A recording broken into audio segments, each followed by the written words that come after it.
요한복음 1장 43절에서 46절까지 한 절씩 교독합니다.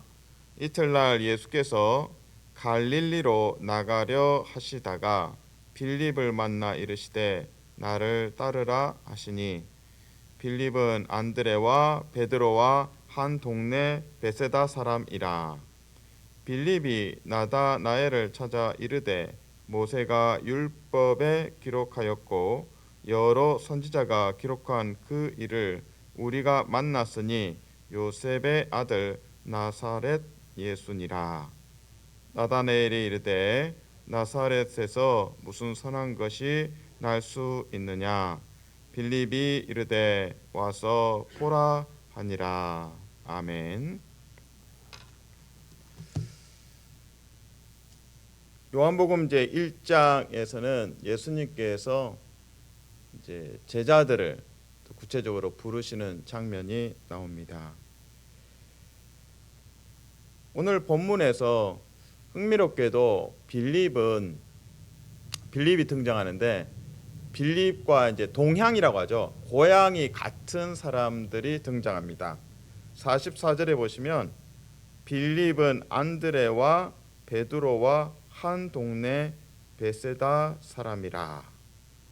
그러니까 빌립, 안드레, 베드로가 다 같은 고향에서 나왔습니다. 아마 이제 어릴 때부터 그렇게 인구가 꽤 많지는 않으니까 서로 이제 알고 지내고 그랬을 것으로 보여집니다. 근데 성경에는 이 동네 베세다에 대해서 예수님께서 이제 책망하시고 화 있을진저라고 이렇게 꾸중하는 장면이 마태복음에 등장합니다. 왜냐하면 예수님께서 그 베세다에서 많은 기적을 또 이사를 행하셨는데 믿지를 않는 겁니다. 불신. 그래서 구체적으로 이제 맹인도 치유하시고 또 오병이어의 기적도 행하셨는데 베세다에서 그걸 봤지만 예수님을 믿지 않는. 그래서 예수님께서 꼭 집어서 이 베세다에 대해서 화가 있을 것이다라고 이제 말씀을 하십니다. 구체적으로 마태복음 11장 20절 21절에서 예수님께서 이제 베세다를 책망하시고 회개하라. 너희가 불신을 하고 있다. 기적을 봤지만 맹인 치유와 오병이의 기적을 봤지만 여전히 예수님을 받아들이지 않는 상황들을 책망하십니다. 마태복음 11장 20절 21절입니다. 예수께서 권능을 가장 많이 행하신 고을들이, 그러니까 몇 가지 그 중요한 굵직한 기적들이 행하여진 곳인데 권능을 행하셨는데 예수님께서 이제 백성들은 믿지 않는 그 상황을 이야기합니다. 예수께서 권능을 가장 많이 행하신 고을들이 회개하지 아니하므로 그때에 책망하시되 화 있을진저 고라시나 화 있을진저 베세다야. 참 이 자리에서 그러니까 예수님께서 베세다라는 그 지역명을 꼭 집어서 화 있다. 이들이 회개하지 않는다. 예수님을 제대로 믿지 않는다라고 이야기했을 때 참 제자들의 마음에 특별히 이제 오늘 본문의 44절 요한복음 1장 44절에 빌립, 안드레, 베드로 마음이 뜨끔했을 겁니다. 우리 고향인데 고향 사람들이 이렇게 불신을 하네. 근데 곰곰이 돌이켜보면 예수님께서는 참 계획이 있으시구나. 마음이 딱딱하고 복음을 거부하는 이 베세다 사람들이 있지만 예수님께서 3년 동안 베세다 출신의 세 사람을 제대로 훈련시켜 주시는구나. 마치 그 군대로 치면은 특공대 뭐 이런 식으로 정말 제대로 이 제자 세 사람, 베세다 출신의 세 사람을 통해서 하나님께서 일하시는구나. 그래서 베세다 사람들은 예수님께서 책망했던 것만 기억하면 예수님이 왜 우리를 이렇게 미워하시지? 근데 베세다 출신의 세 사람 빌립과 그리고 안드레와 베드로를 생각해 보면 참 하나님 사랑하시는구나. 베세다를 사랑하시고 어떤 면에서는 섬처럼 복음과는 이제 단절된 섬처럼 놓여 있는 이 베세다를 위해서 예수님께서는 세 명의 제자 또 세 개의 다리, 복음의 다리를 예비하셨구나 라는 생각이 듭니다. 특별히 요한복음 1장 50절 51절을 보시면 그 나다나엘과 예수님의 대화가 나옵니다. 그러면서 예수님께서 나다나엘에게 너가 더 큰 일을 볼 것이다. 그리고 십자가 사건을 볼 것이다.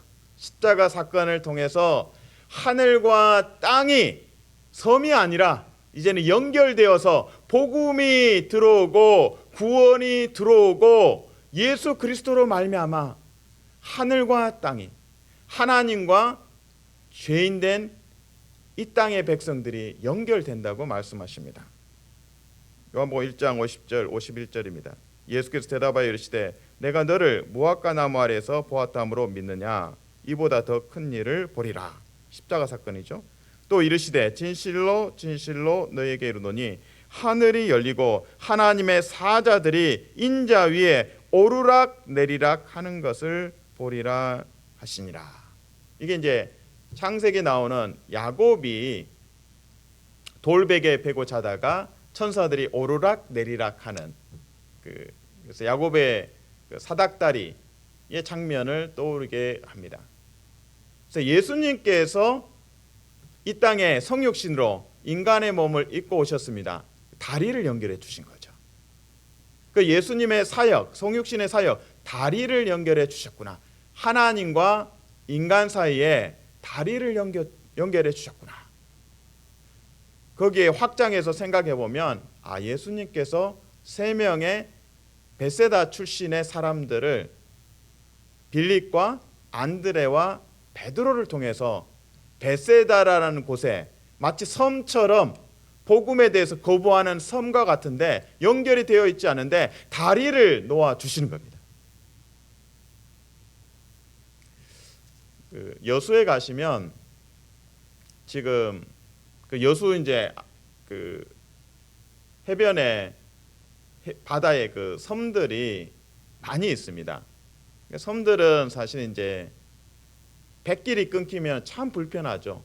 뭐 통학도 안 되고 회사 출근도 안 되고 뭐 생필품도 오고 갈 수 없고 그다음에 물고기 잡은 것도 오고 가기도 힘들고 기상 악화되고 뭐 태풍이 있다, 바람 강풍이 분다, 파도가 높다. 그러면 백길이 그냥 끊어지죠. 그러면 정말 섬 사람들은 고립되고 불편함이 이만저만이 아닙니다. 근데 요즘 이제 여수 앞바다에 섬들을 연결하는 다리들이 생기고 있습니다. 그래서 섬과 섬을 연결하는 다리를 연도교라고 합니다. 섬과 섬을 연결하는 다리를 연도교. 그리고 섬과 육지를 연결하는 다리가 연육도라고 합니다. 연도교, 연육도. 그래서 여수에서 지금 진행하는 앞바다에 진행하는 섬과 섬을 연결하고 육지를 연결하는 이 다리가 무려 11개입니다. 그러니까 11개의 다리가 이제 완성되면 거의 백리길이라고 합니다. 그러니까 새롭게 섬과 섬을 연결하고 육지를 연결하게 생기는 이 길이가 백리에 이른다고 합니다.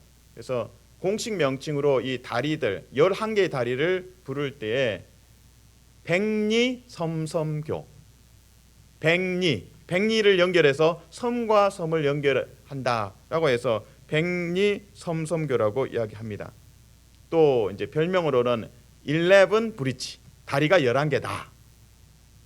제가 왜 이제 지금 섬과 다리 이야기를 하냐면 베세다의 상황이 영적으로 섬처럼 고립되어 있고 예수님께서 오병이의 기적도 행하셨고 맹인도 치유하셨지만 마음이 얼어붙은 거죠. 문이 닫힌 거죠. 복음에 대해서 문이 닫혔습니다. 그러나 예수님께서는 베세다 출신의 세 제자를 예수님께서 부르시고 제자 삼으시고 그들이 다리가 되고 섬과 섬을 연결하고 섬과 육지를 연결하고 하늘과 땅을 연결하는 복음의 통로로 쓰여지게 됩니다.